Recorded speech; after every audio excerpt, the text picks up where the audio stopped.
of rights. I have the right of education. I have the right to play. I have the right to sing. I have the right to talk. I have the right to go to market. I have the right to speak up. Before the whole world knew her name, Malala was simply a schoolgirl.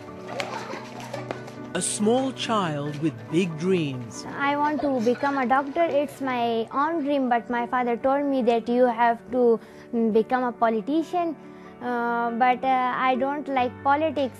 The story of Malala is that of an ordinary girl with extraordinary gifts.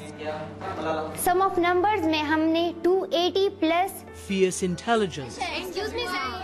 Grace and poise far beyond her years. So I thought that I must stand up for my rights, the right of education, the right for peace. So I did it. No one was prouder of Malala than the head of her school, her own father, Ziauddin. When I saw her for the first time, a very newborn child, and I looked into her eyes, I fell in love with her, believe me. I love her. I love her.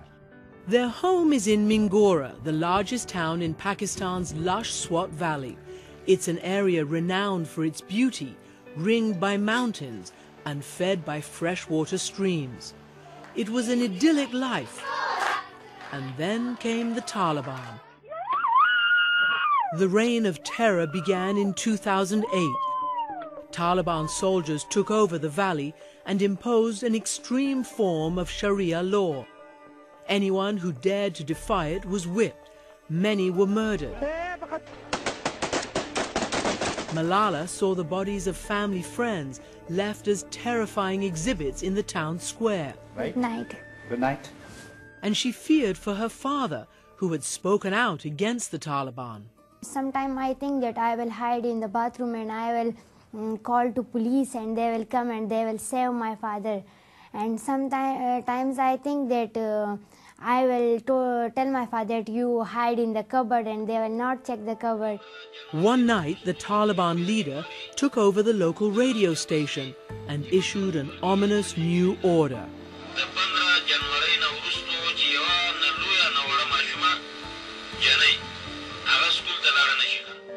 The Yousafzais were forced to close their school and, along with thousands of others, fled for their lives. When I see my name in the newspaper, I feel that God has given this honor to me and I shall accept it. Because I thought that my people need me and I shall raise my voice. Because if I didn't raise my voice, when will I raise my voice? And as she raised her voice, the Taliban began to threaten her. Still, she spoke out. She even met with an American diplomat. How old are you? The late Richard Holbrooke. Respected ambassador, I will request you that if you can help us in our education, so please help. Finally, after months of fierce battles against the Taliban, the Pakistani military claimed victory in the Swat Valley. Malala and her family came home. She went back to school, but this time with a target on her back. One day, a Taliban boarded her makeshift school bus. The man shot Malala in the head.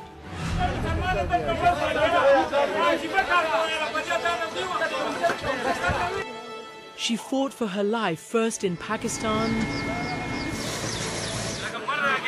then in England, where she was flown for extensive surgery. Now the whole world knew who she was and what she had fought for. There were rallies and protests, prayers and speeches across Pakistan and throughout the world. They shot her at point-blank range in the head and made her stronger. My daughter, now I can say she's the daughter of the whole world. Miraculously, the assassin's bullet didn't penetrate her brain. The doctors saved her life, and in a matter of weeks, Malala reassured the world that she would once again raise her voice. Today you can see that I'm alive. I can speak. I can see you. I can see everyone. And it's just because of the prayers of people. God has given me this new life. And this is the second life. This is the new life. And I want to serve the people. And I want every girl, every child to be educated. The man who shot her is still at large, and just this week, the Taliban once again threatened to kill her. To what I know you agree is the most courageous girl in the world.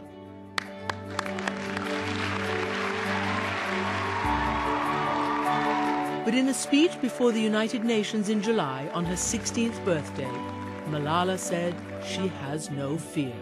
They thought that the bullet would silence us, but they failed. And out of that silence came thousands of voices. The terrorists thought that they would change my aims and stop my ambitions. But nothing changed in my life except this. Weakness, fear, and hopelessness died. Strength, power, and courage was born.